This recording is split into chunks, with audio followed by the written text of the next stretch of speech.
So why Ladakh? Again, for the 7th time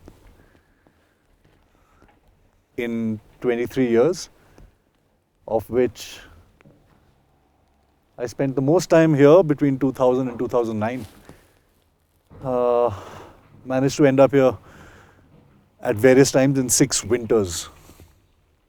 Some of them really cold. The last, in fact, was Drass Valley, 2009. And we made it here in January with 8 feet of snow. And a 1.5 hour drive from Kargil took the best part of the day. Left in the morning, reached at sunset because the highway was closed and there was so much snow. All of this creation, these rugged mountains, the altitudes that constantly challenge us. It's rained last night. I didn't even think I'd be able to hit the road in the morning. I was worried because I'm not spectacularly rainproofed today. But all of this just makes you feel beautiful. It makes you feel like you belong to this and it belongs to you and it connects you.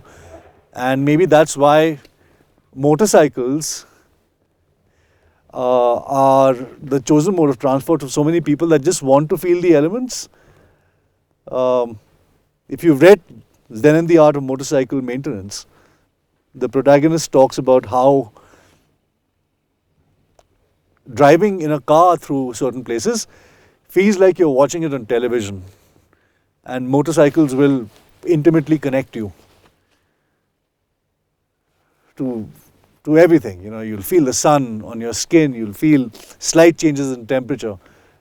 It's a very tactile feel, it's very analog, something that I've spoken of before to myself and for anybody that heard that little piece I did about shooting analog on medium format cameras. I haven't brought my A camera, my Pentax with me this time. I couldn't risk it rattling around, on the back of my motorcycle in a saddlebag, but I brought something along. I didn't really want to shoot too much this time.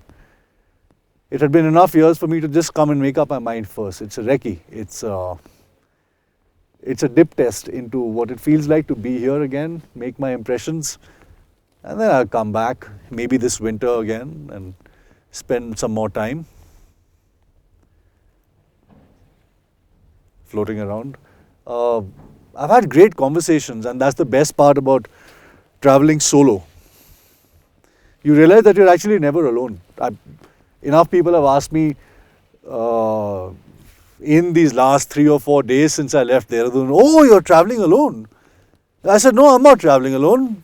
You're with me." And some people got the joke and some people got the gist of what I was trying to say. You're actually never alone, and there's always there's all of this, and there's just lovely people to talk to, share an impromptu cup of chai with, a conversation. God knows where the conversation goes, and I think that's what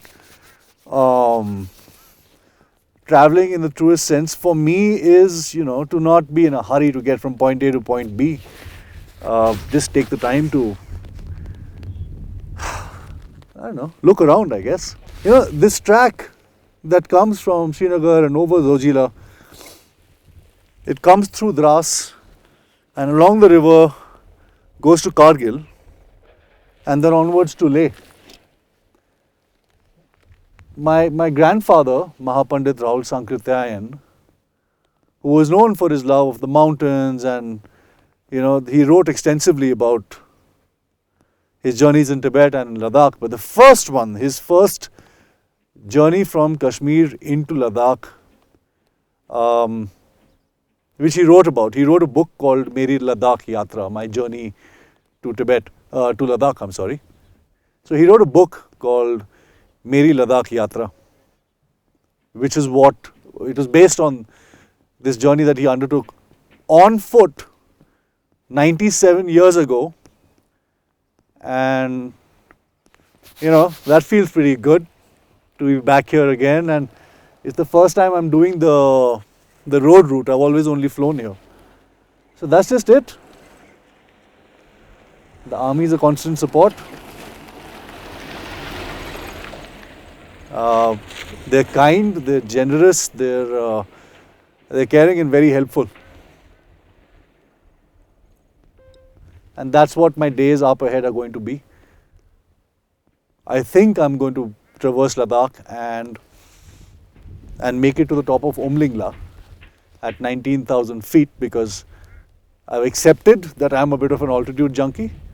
But all of that is based on me trying not to kill myself. So if it looks like it's not going to happen, I will accept it. Because have you watched Long Live the Kings? It's this seminal motorcycle travel film that my friend Bobby Singh and I have used as reference for just how it feels like to be on a motorcycle visually.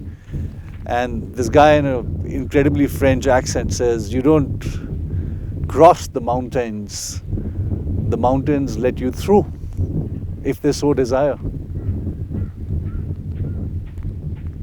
So I have a prayer on my lips, and I'll pray to these mountains to just let me through and bless me.